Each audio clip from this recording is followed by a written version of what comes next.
bienvenue sur notre chaîne Ilahi Fusula. Assalamu alaikum wa rahmatullahi wa barakatuhu. Que la paix, la miséricorde et les bénédictions d'Allah Azza wa Jal soient avec vous.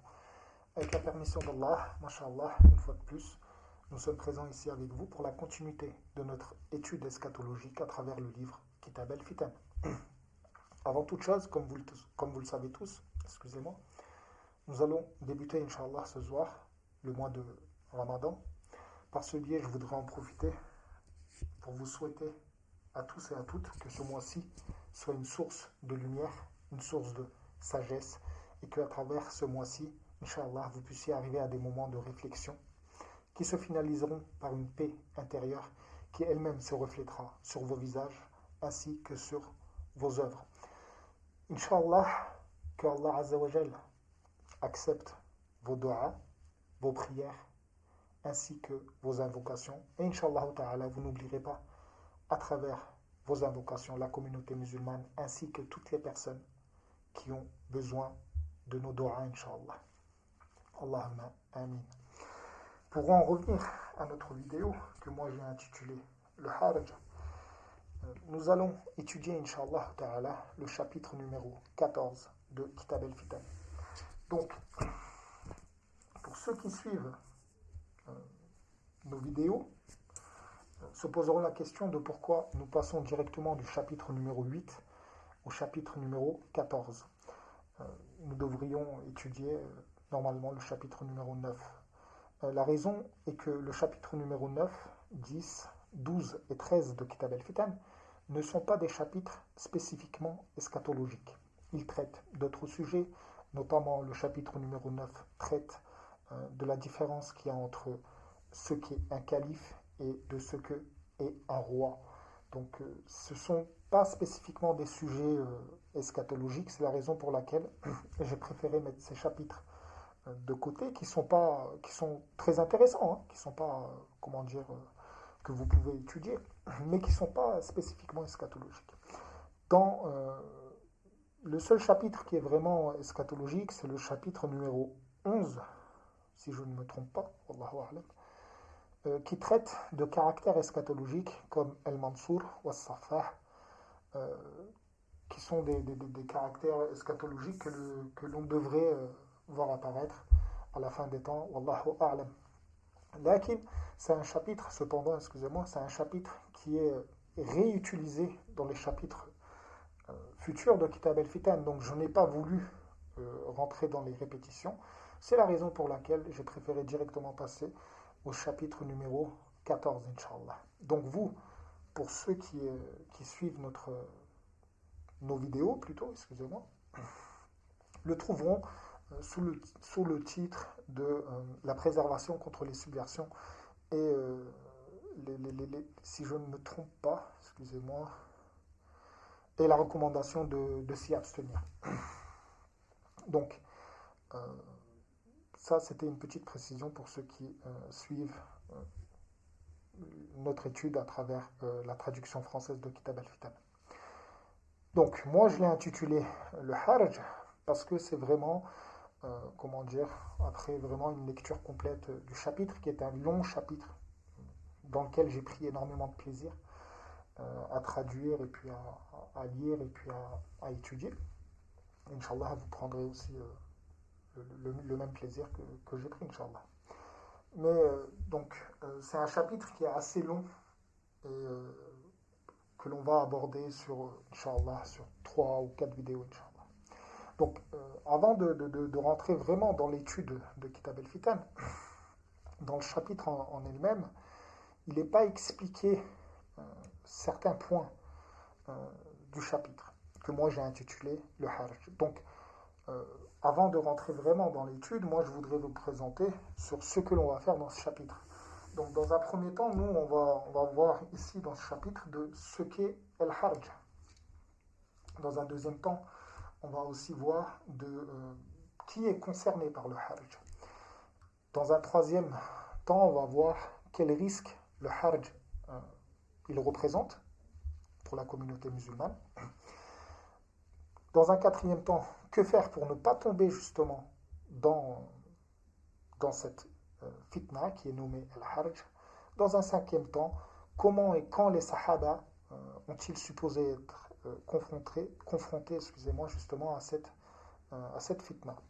Dans un sixième temps, on fera une analyse sur les acteurs potentiels et les conditions nécessaires pour que le Hajj ait lieu. Et dans cette analyse, nous en profiterons aussi, Inch'Allah ta'ala, de savoir est-ce que le Hajj il aura lieu avant le Mahdi, pendant le Mahdi, ou Inch'Allah, Wallahu a'lam, excusez-moi, après le Mahdi alayhi salam.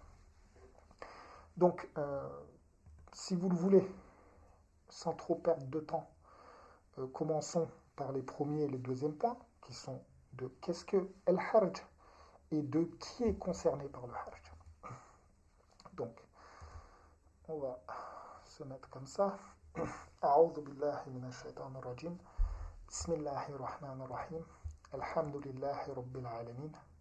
Wassalatu wassalamu ala sayyidina Muhammadin wa ala alihi wa sahbihi ajma'in. Rabbi shrah li sadri wa yassir li amri wahlul 'uqdatan min lisani yafqahu qawli. Rabbi zidni 'ilman wa fahman walhiqni bis salihin. Allahumma amin. Bismillahir rahmanir rahim. Donc, al-haraj, mes frères, il provient du verbe haraja yahriju ihrij, dans lequel nous pouvons en extraire le fa'il, al-harij, et le maf'ul, al-mahrouj. Si vous rentrez dans la définition propre en français de ce que est al-harj, vous allez vous apercevoir qu'on le décrit généralement en tant que trouble. Là, nous, ce qui nous intéresse, ce n'est pas la traduction qui est donnée dans la compréhension occidentale, on va dire, plus ou moins. Nous, ce qui nous intéresse, c'est comment est-ce que les Arabes, eux, comprennent cette terminologie. Donc, cette terminologie, pour ceux qui ont accès au dictionnaire arabe, ils le trouveront sous plusieurs descriptions. Cependant, les deux descriptions qui sont assez intéressantes pour nous, c'est al-fitnatu wa ihtilat. C'est quoi? La dissension, conflit, tentation, etc. La deuxième définition qui est assez intéressante pour nous, c'est shiddatul qatli wa kathratuhu. C'est quoi? C'est la brutalité, la violence du meurtre et son excessivité en nombre. Ce sont vraiment les deux définitions qui attirent notre attention dans les dictionnaires arabes. Wallahu a'lam. Lakin, un troisième point sur lequel moi je voudrais attirer votre attention, c'est que le haraj il a été prononcé par le prophète sallallahu alayhi wa sallam. Ceci dit, ce qui nous intéresserait le plus, c'est de savoir comment est-ce que le prophète sallallahu alayhi wa sallam a voulu dire à travers ce mot-ci, comment est-ce que les compagnons, eux, l'ont compris. C'est vraiment ça qui nous intéresserait. Alors, pour ceci, j'ai choisi quelques hadiths. J'aurais pu en choisir énormément. Il y a énormément de hadiths qui concernent le Hajj. Vous en trouverez énormément dans Sunan al-Tirmizi, Abu Daoud, Ibn Majah, dans le Musnad de Ahmed ibn Hanbal, rahmatullahi alayhim. Tous ont pris ce sujet. Lakin, moi, j'ai préféré choisir les références de l'imam al-Bukhari, rahmatullahi alayhi. Donc, nous avons un hadith de l'imam al-Bukhari sous les références qui sont là. Vous avez tout simplement à faire pause dans la vidéo et puis transformer les chiffres que vous avez là en français. Et puis les références vous seront très facilement accessibles, Inch'Allah. Donc, le premier hadith, c'est d'après Abdullah ibn Mas'ud, à travers le prophète sallallahu alayhi wa sallam, بين يدع الساعة أيام الحرج يزول العلم ويزهر فيها الجهل قال أبو موسى والحرج القتل بلسان الحبشي. C'est-à-dire que le prophète sallallahu alayhi wa sallam a dit que avant l'avènement de l'heure, il y aura les jours de Harj, أيام الحرج. Donc ici déjà nous pouvons en déduire déjà que ceci n'est pas une seule journée, mais peut-être, Allahu a'lam, une longue période, ou en tout cas une période qui sera étalée sur un certain laps de temps. Alors, qu'est-ce qui va se passer pendant cette période? Yazulu l'ilmu, c'est-à-dire la science, la connaissance, la science va disparaître. Wa yazharu fiha al-jahl. Et l'ignorance fera son apparition. Par contre, ici, ce qui est assez intéressant d'en déduire, c'est que quand on parle d'ignorance, ici, ce qui est mis en avant, c'est l'ignorance intellectuelle. Wallahu a'lam. Qala Abu Musa. Donc, Abu Musa al-Ash'ari, radiyallahu anhu, a précisé sur la terminologie al-harj. Wal-harju al-qatlu bil-lisan al-habashi. C'est-à-dire que dans la langue des Abyssiniens, al-harj, il désigne le meurtre. Nous avons un second hadith, toujours d'après le recueil de l'imam al-Bukhari, rahmatullahu alayhi. Inna bayna yada'i as-sa'a la ayyaman yanzilu fiha al-jahl wa yurfa'u fiha al-'ilm wa yakthuru fiha al-harj wal-harj al-qatl. Donc, d'après un hadith, toujours qui nous est rapporté à travers Abdullah ibn Mas'ud ou Abu Musa al-Ash'ari, radiyallahu anhu, il est dit que le prophète sallallahu alayhi wa sallam aurait dit que très certainement, sans aucun doute, qu'avant l'avènement de l'heure, il y aura des jours dans lesquels yanzilu fiha al-jahl, c'est-à-dire l'ignorance descendra, mais ici c'est plus, comment dire, c'est plus le sens, toujours comme dans le hadith précédent, c'est-à-dire fera son apparition. C'est-à-dire que l'ignorance, l'incapacité intellectuelle de traiter certains sujets, fera son apparition. وَيُرْفَعُ فِيهَا الْعِلْمِ. Et le ilm sera enlevé, c'est-à-dire qu'elle disparaîtra. La science, la connaissance disparaîtra. وَيَكْثُرُ فِيهَا الْحَرْجِ. Et augmentera dans elle le harj, wal-harj al-qatl, c'est-à-dire le meurtre. Toujours d'après l'imam al-Bukhari, le recueil de l'imam al-Bukhari avec les références que vous avez ici.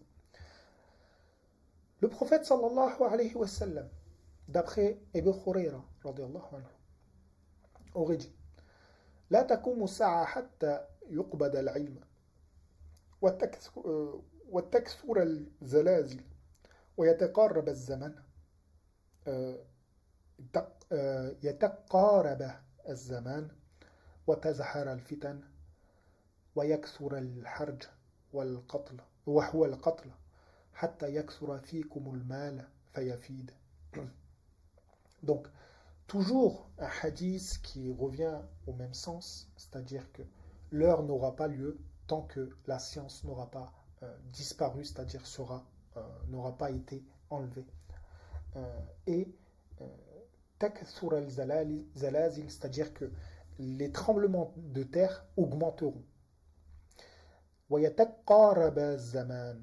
Et le temps, ici, généralement, c'est dit en tant que se rapprochera.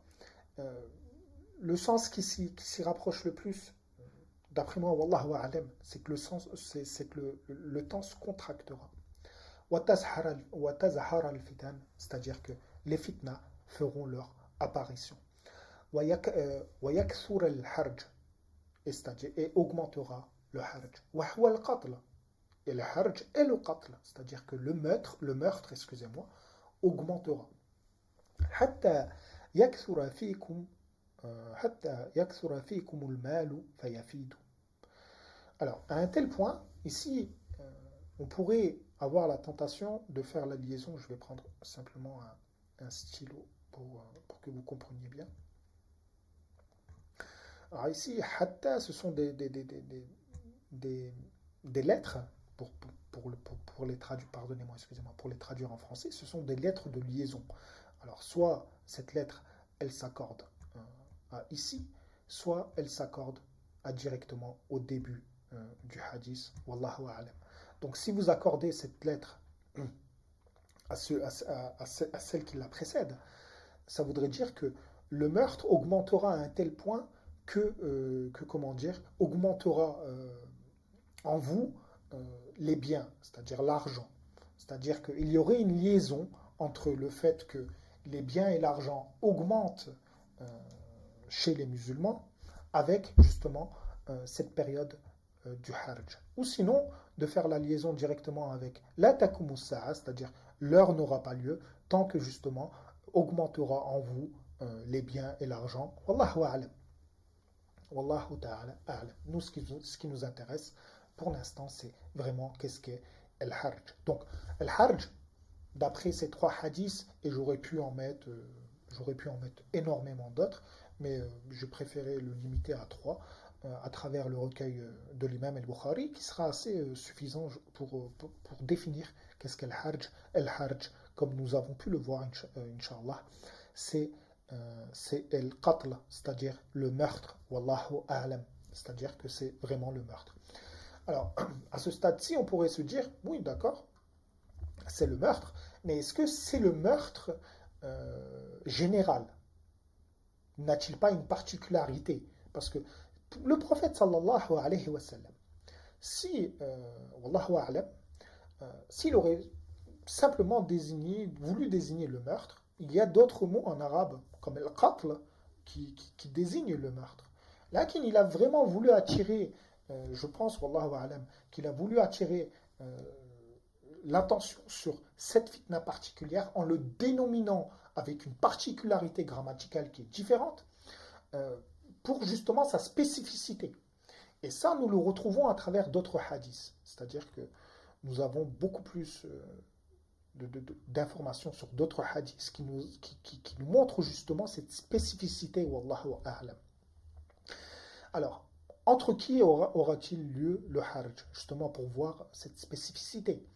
Alors, nous avons encore une fois énormément de hadiths qui sont chez Ibn Majah, Sunan Abu Dawood, et encore d'autres muhaddiths qui ont recueilli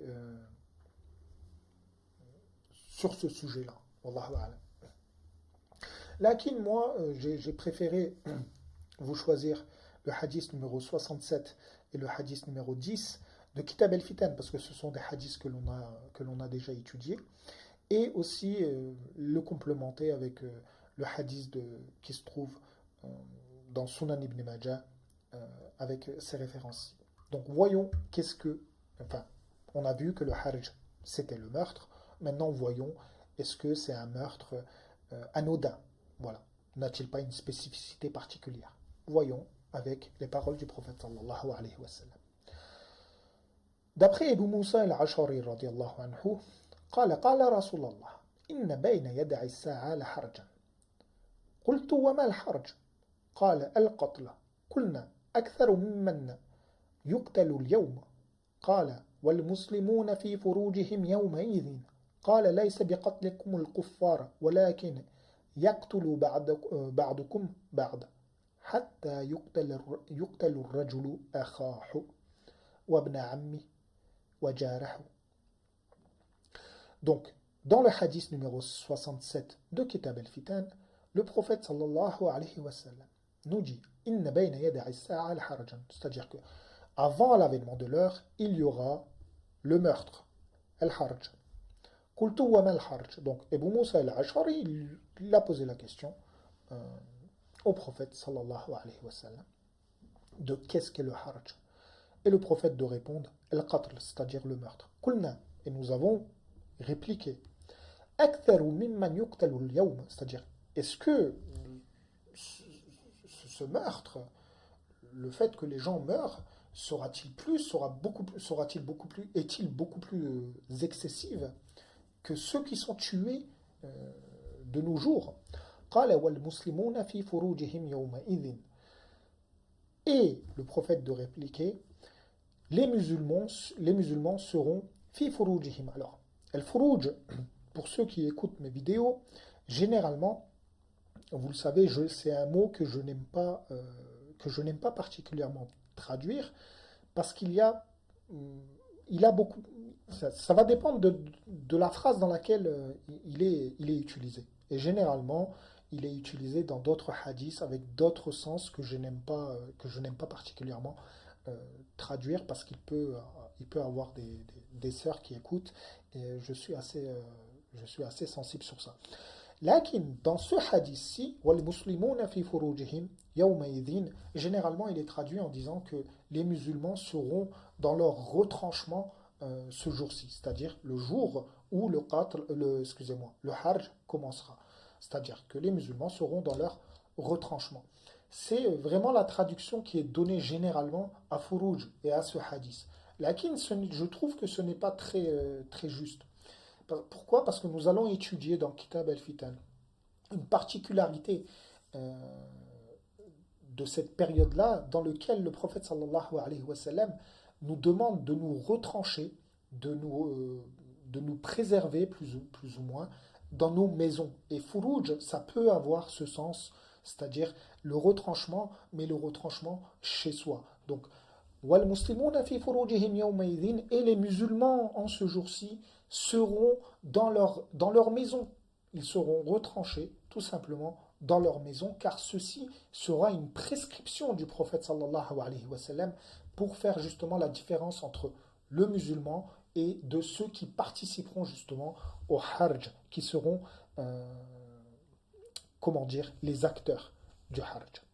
وقال رسول الله ليس بقتلكم الكفار ولكن يقتل بعضكم بعض. C'est-à-dire, ceci, el Hajj, n'est pas le fait que vous tuiez des mécréants ou des gens qui sont extérieurs à votre religion. ولكن يقتل بعضكم بعض.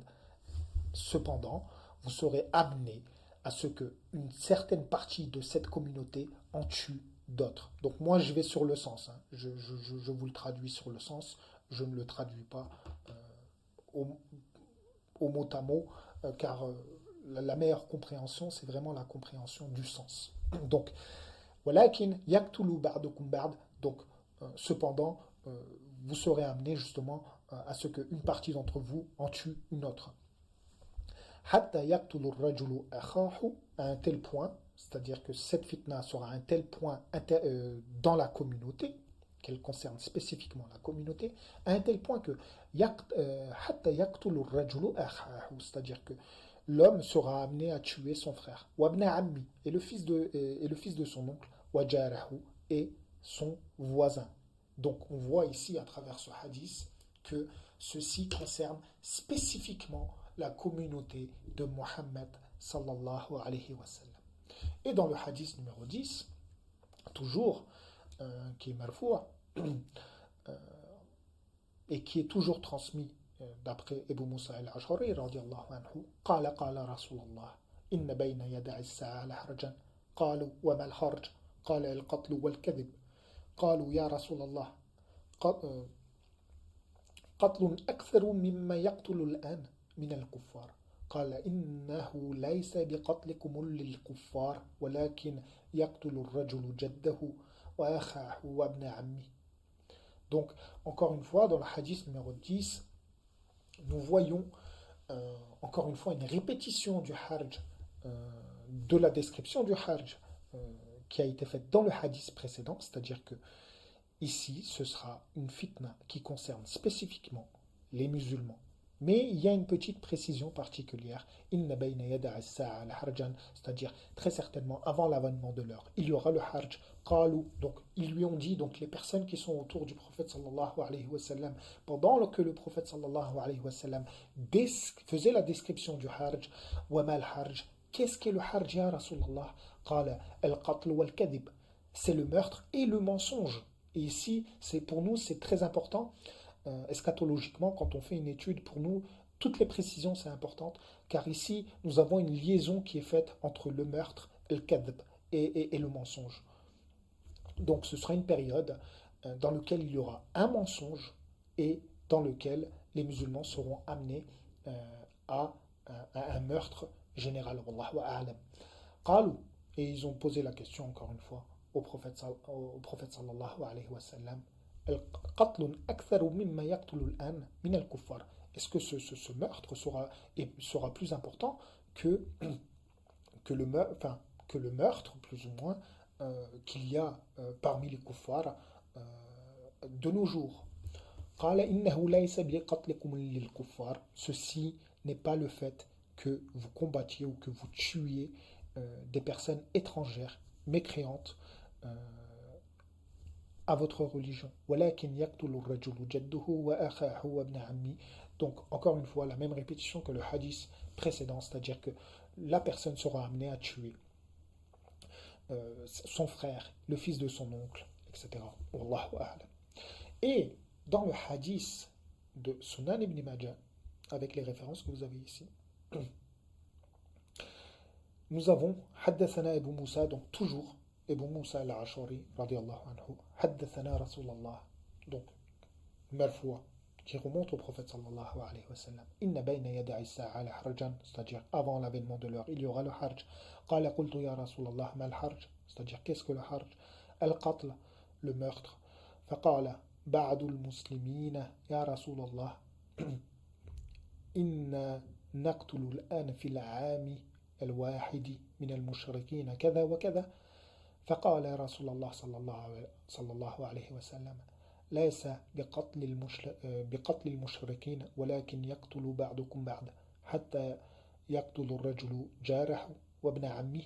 Donc encore une fois nous avons un hadith qui se trouve dans le recueil de l'imam Ibn Majah rahmatullahi alayhi, qui est une répétition, mais je l'ai mis simplement pour vous montrer qu'il y a encore d'autres sources qui traitent de ce sujet avec cette précision dans laquelle le Hajj concerne la communauté musulmane, à un tel point que cette fitna-là sera, comment dire, pénétrera dans les familles. Donc, je vais en revenir un petit peu à vous.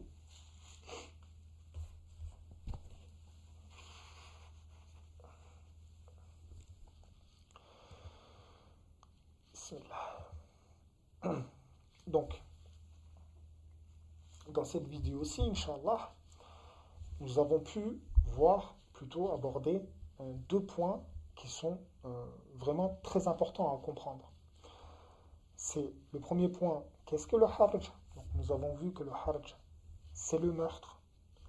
Et dans un deuxième point, excusez-moi, que le harj concerne la communauté de Muhammad sallallahu alayhi wa sallam. C'est-à-dire que le hajj, il aura lieu entre les musulmans.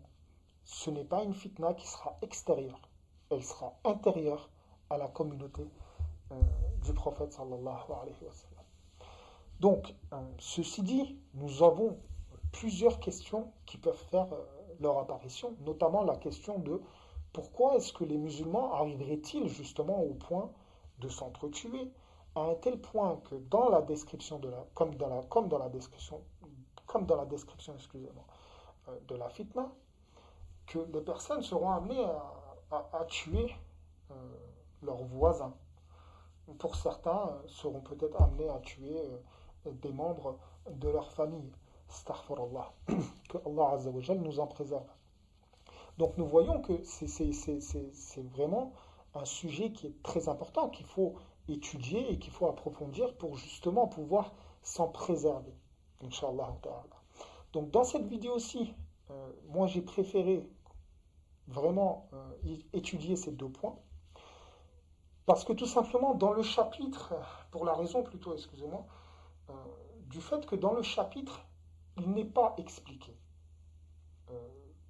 dans l'ordre de qu'est-ce que le hajj, qui seront concernés par le hajj et quelles seront justement les précautions que le prophète sallallahu alayhi wa sallam nous a données pour se protéger du hajj, après de savoir plus ou moins comment est-ce que les sahaba ont eu la perception plus ou moins de ce sujet.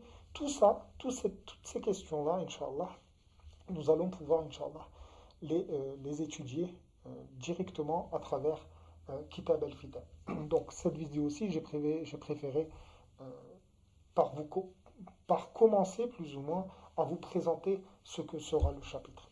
Donc Inch'Allah ta'ala, je vous dis à très bientôt pour justement avoir encore plus d'informations sur ce qu'est el hajj et répondre encore une fois à toutes les autres questions qui sont entre parenthèses jusqu'à aujourd'hui.